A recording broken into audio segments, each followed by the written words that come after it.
Hello there and welcome to this special edition of Straight Talk Africa. I'm Haiti Adams. Thank you for joining me. This week, we turn our focus to the worst drought in 40 years in the northern parts of Kenya.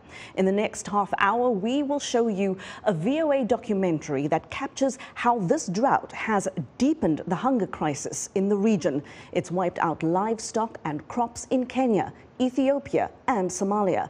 The following story was produced by VOA Africa's Omari Kaseko. Here is Hunger Voices, Kenya's food crisis.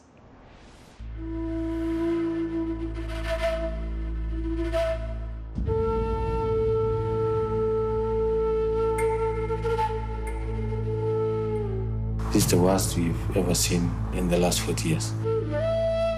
This is the worst drought ever. People are getting to a point of where they are fighting so that they get to live, you know. It's a matter of life and death. The situation is very bad. In some of the counties, we're talking about 60% of the population is in crisis. If it won't rain within this year, it's going to be pathetic. There's no doubt that a lot of livestock will be lost. Even human life are going to be at crisis. They are the victims of emissions from elsewhere.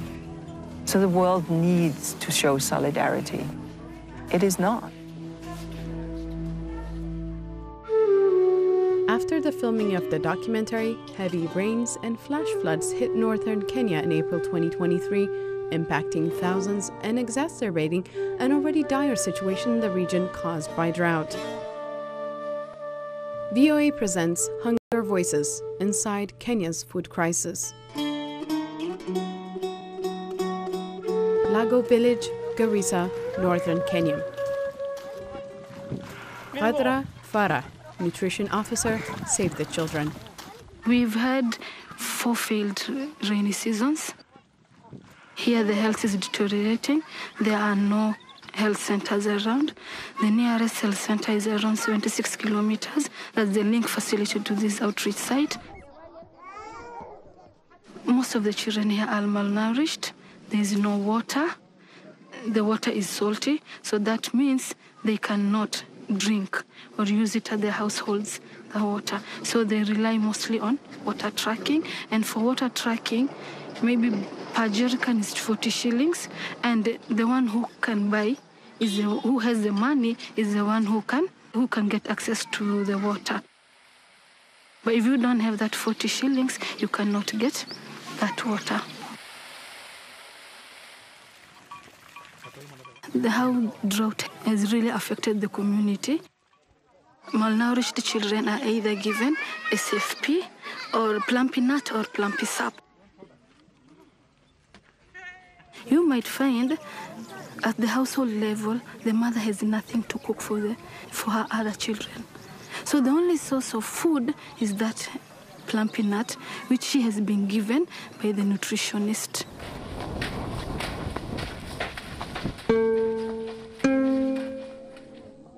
Gaida Budid, Lago resident. We eat one meal a day, and that one meal is rice. We have not seen any signs of rain. The drought is everywhere. We lost our livestock and we were left very little. That's the problem that we are currently facing. We have to fetch water from very far, like Modika, Hagarburan, other places. Our taps are very salty and it costs a lot of money. Sometimes we look for fresh water, which we can't find. Sometimes we come back with empty jerry cans. This is how the drought has affected us. We have lost many livestock because we can't feed them. We used to sell some of the livestock to feed the others. But with the drought, we can't do that anymore.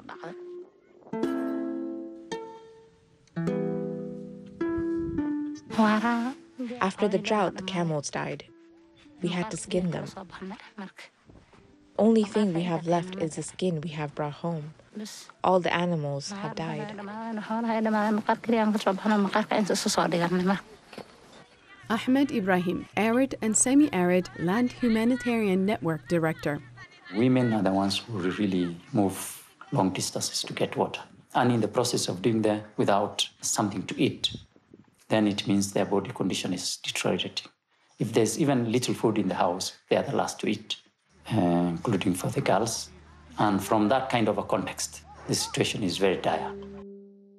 According to Kenyan authorities, over 4.3 million people living mostly in arid and semi-arid lands face severe food insecurity. Mado Aden, Lago resident. If we leave right now, we'll reach our home at 9 in the evening. We left home at 7 this morning and arrived at around 11. We only stay at home for one day. Last night, my daughter came to fetch water for the animals, and it's still not enough to sustain them. Sometimes water trucks give us a gallon of water. The water is salty. We get sick sometimes from drinking it, but that's the only choice we have. Moses Imalu, humanitarian manager, Save the Children. The community setup is in a way that, for instance, it's the women and girls who are responsible for fetching water for domestic use. When water points dry up, they have to travel longer distances in order to get water for domestic use. In the process of traveling longer distances, number one, girls are forced to drop out of school because they have to spend more time fetching water. Women also have to abandon their daily chores because they have to spend more time traveling to get water. And in the process of traveling longer distance, they are also faced with protection risks. Issues such as gender-based violence. This is a real concern for women and children. Jamila Usman, Shandarua resident, 14 years old. Every day I have to fetch water. It takes a lot of time and we have to come twice a day. Another problem is dust. You can't walk fast because of dust. The well is far and the water is not clean. These are the problems we face.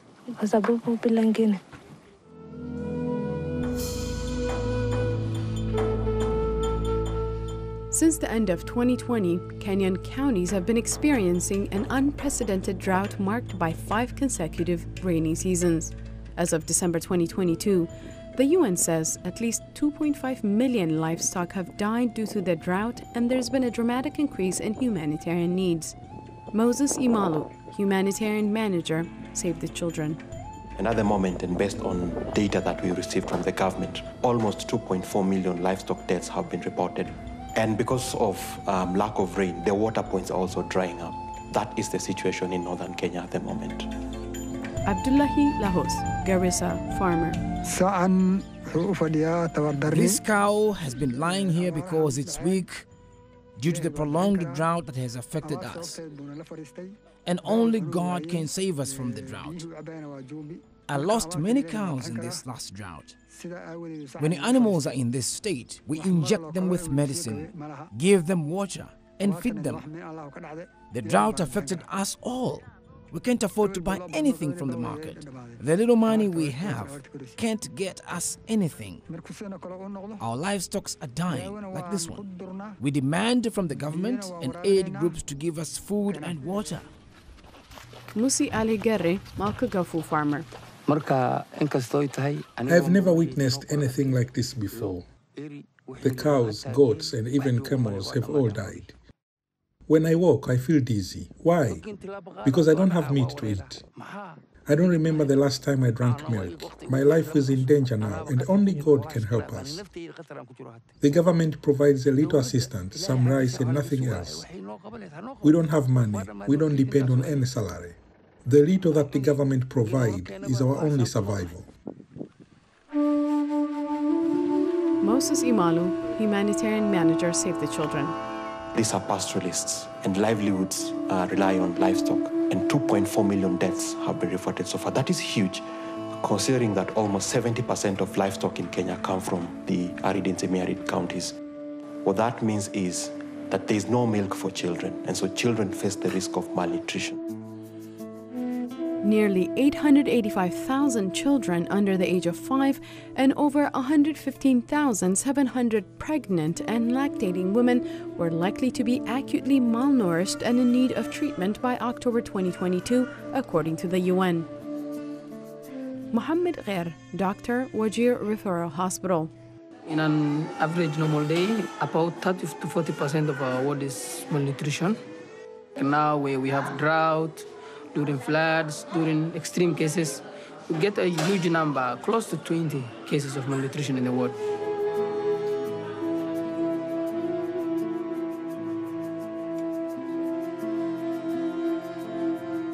Abdul Karim Abe, sick child's father. I am from Tarjab district, Eleb ward in Wajir County. My wife and I traveled from 3 a.m. this morning and arrived at this hospital at 7 p.m. We brought our sick child and we left 5 other children at home, and no one is with them. We came by our own means, and luckily on our way we found an ambulance that was carrying a sick person. They brought us to the hospital where we got help. We haven't witnessed death caused by the drought, but a lot of people are dying due to the current situation. Our own town has a shortage of water with only one borehole for everyone, and the water is very salty. No one can drink it. Water trucks come once every 3 weeks, but the water we use is salty and cannot be used for drinking. We can't do anything unless God gives us rain and His mercy. There is increasing number of cases of malnutrition currently due to the ravaging drought and the poor socioeconomic status of the people living here. So the cases have actually been increasing, and we get more of them now compared to before. Once they land in our hospital, we basically manage them. The severity differs. There are ones that are more severe than others, and the length of the hospital stay depends on the severity. There are those that stay within a few days, and some of them stay as long as 1 month. And the worst scenario, we even get mortalities. Hawa Aden, sick child's grandmother. Initially, I brought him for Wargadad to Tarjab, and I was told if he doesn't get better, we should bring him back. But his situation got worse, and we don't have good doctors who are experienced. Thank God I came to Ajir, where he was treated, and his situation is better than before. But he still has a swollen stomach. The drought has affected the area, so the children are malnourished because of diseases and hunger. In the morning, we prepare a small breakfast like pancakes. We don't have money anymore to make dinner in the evening. The livestock we used to depend on has been affected by the drought. I have a lot of worries. I have been told this child has a swollen liver and I should take him to Nairobi, but I don't have money to take him to Nairobi. We can barely afford breakfast for the children, so how can I take him to Nairobi? The main problem currently we are facing was delayed presentation. They come in advanced stage where minimal can be done.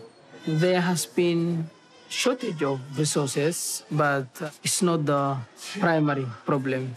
We run out of stock once in a while, but majority of the time we have the stock with us. Nuria Mumin, sick child's mother. I came here because my child was very sick. He had difficulty breathing. He lacks nutrients. He doesn't breastfeed well. The livestock have all died. We don't have any money to go to the hospital. I'm all alone here. No one visits me. The other children are staying with their father alone, no one else. And the father is someone who is sick and cannot take care of the children. All the livestock are dead. There's nothing left, and people are dying out of hunger. Well, we're going to take a short break here, and when Straight Talk Africa returns, we'll bring you more from the new VOA documentary, Hunger Voices, Kenya's Food Crisis. Stay with us. In times of change, when the world seems uncertain, and what we hear doesn't reflect what we see,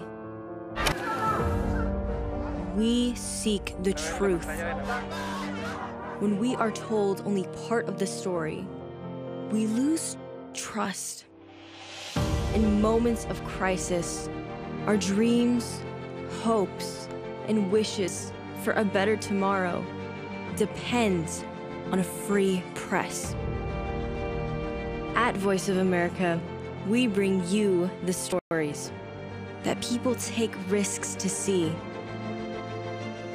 We connect the world and unite it with truth.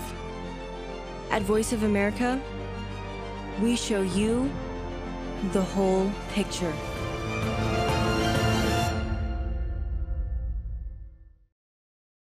You're watching VOA's Red Carpet. My name is Jackson Vunganyi. Thank you so much for joining us each week right here on Red Carpet. We bring you the latest in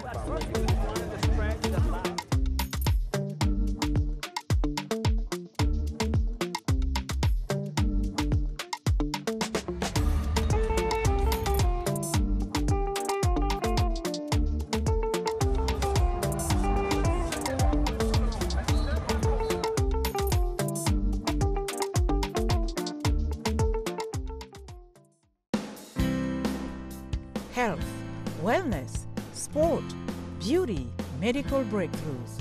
Healthy Living cares about your well-being. What are the main health concerns in Africa and around the world? Find out the latest on coronavirus. Connect with our experts and ask them questions. How long does the virus stay? Join me, Linor Moudou, in Washington, every week on Healthy Living, right here on VOA. You're with Straight Talk Africa. Welcome back. Now, before the break, we brought you part of a new documentary that captures the impact of Kenya's worst drought in 40 years. Here is more from VOA's Hunger Voices, Kenya's Food Crisis, filmed and produced by Omari Kaseko. Moses Imalu, humanitarian manager, Save the Children. If you look at the situation now, we are seeing more and more counties sliding what we call emergency phase of food insecurity. As rain continue to fail, we will see more and more households moving into an emergency phase. What that means is more and more households will be not able to afford meals or get meals to eat. We will be seeing more and more children sliding into malnutrition. And so that's the reason, as Save the Children, we say we need to act now. We need to provide the life-saving interventions at this point in time. Ann Kobia Gutonga, Pan-African Climate Justice Alliance.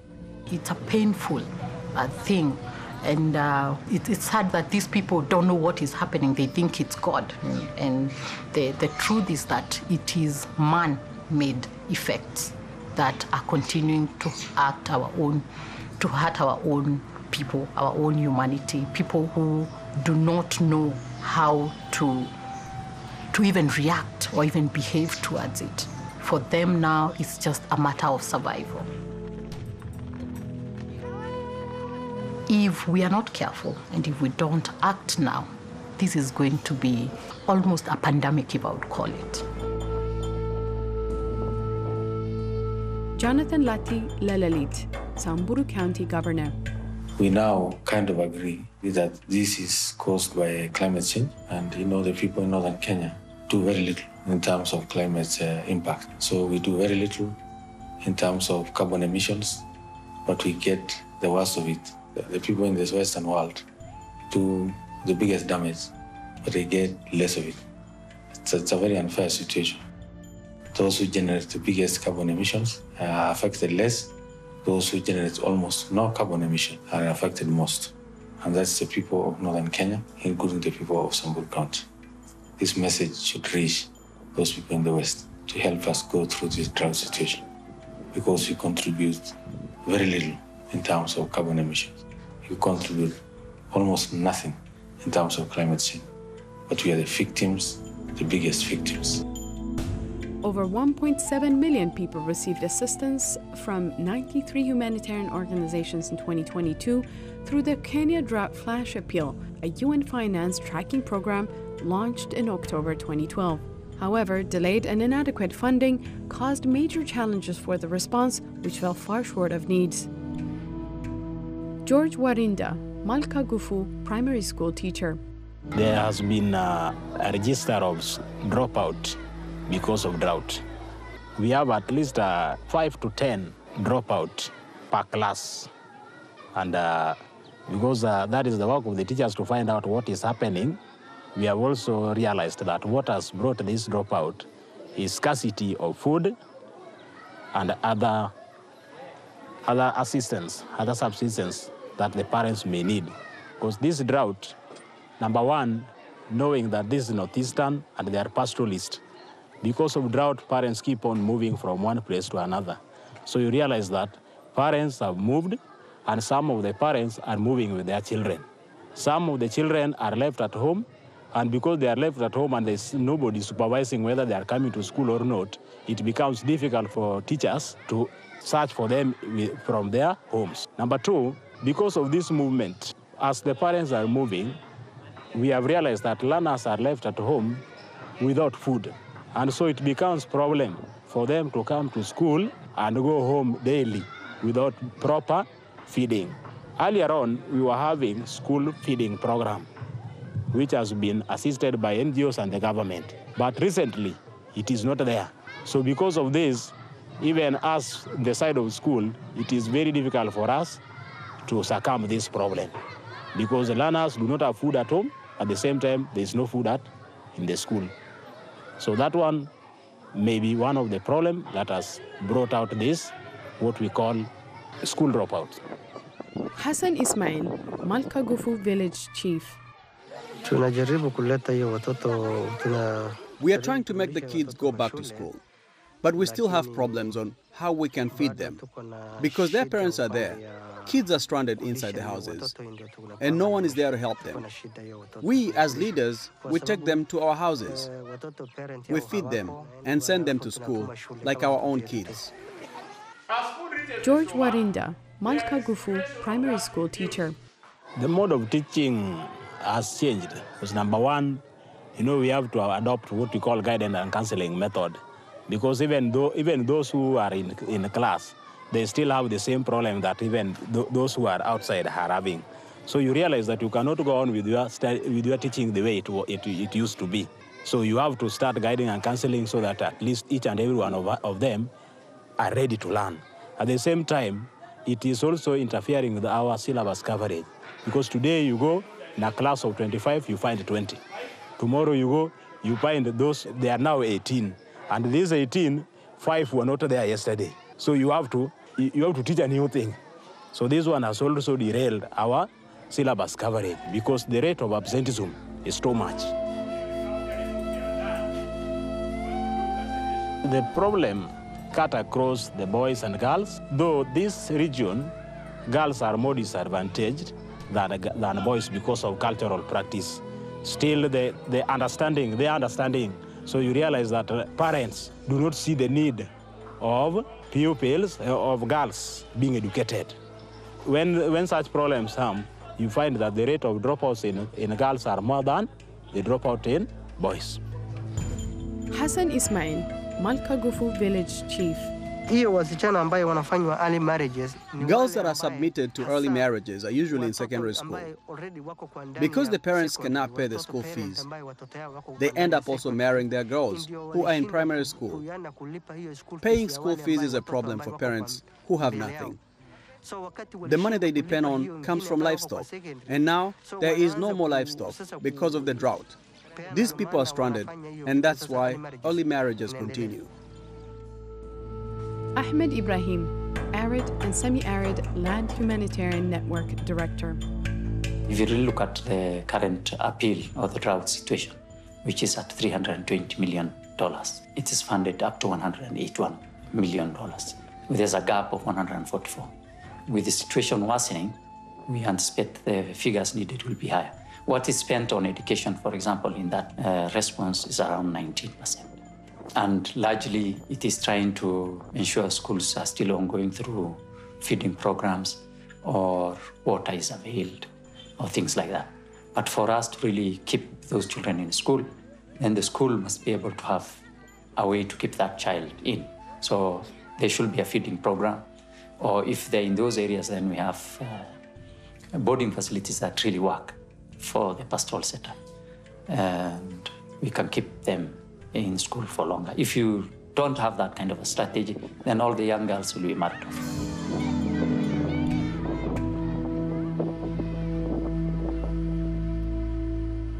Abdulqadir Aden Hassan, Garissa Million Trees founder. Who has grown up knowing now climate change is here with us and is here to stay with us. Now the big challenge for me is what can I do so that it can impact positively on the community that I live in. We have extreme temperatures. Like you can't, at homes, you're forced to even spend outside at night because it's very hot. But again, we encourage the people, community living around to do tree planting. So for the houses that we've planted trees inside, the environment has improved. And then secondly, climate is natural. We have no control over it. But again, some of the activities that we do as humans, do they contribute to the effect of climate change? For example, deforestation. You know, people are poor. They will cut down trees for charcoal. They will cut down trees for firewood, and so on and so forth. Now, what happens if the place gets degraded? The animals have nothing to eat. They have no feeds. And then there's no longer rangeland anymore, because sometimes there are also bushfires, which happen. Now, if that is some of these things, like the human activities contribute to some of the things that happen as far as climate change issues are concerned.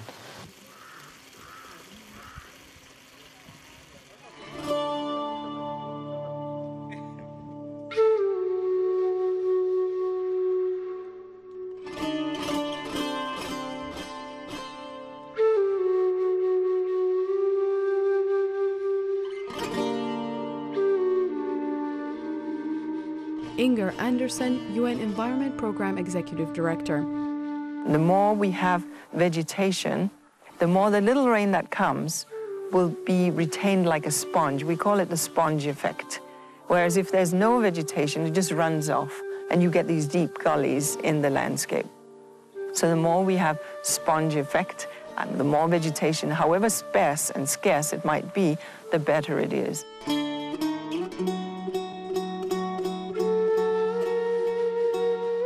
Kobia Gitonga, Pan-African Climate Justice Alliance. These are things that are known to our government. They know that these areas are prone to drought. They knew it was coming, and we shouldn't act as if we are surprised. Ahmed Ibrahim, Arid and Semi-Arid Land Humanitarian Network Director. Government needs to take responsibility. So the first thing is all these humanitarian actors are just a complementarity package to government. So if in the government setup and planning processes, some of these things are not ingrained within our culture of how we do work, then definitely we'll always be dealing ad hocly with the crisis after crisis. We only wake up when the situation is hot.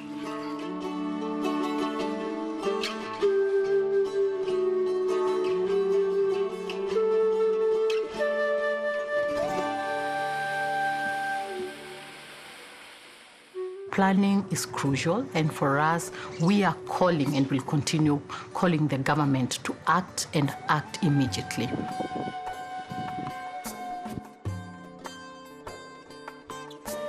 Climate change is here with us. It's not leaving. We cannot keep on having conversations. It is a matter of urgency and action. And that documentary produced by VOA's Omari Kaseko. And that is where we will leave our show today. Thank you so much for watching and for always listening. Remember to follow Straight Talk Africa on social media. And of course, you can find all the latest news stories from across the African continent on voaafrica.com. For now, from all of us here in Washington, it's goodbye.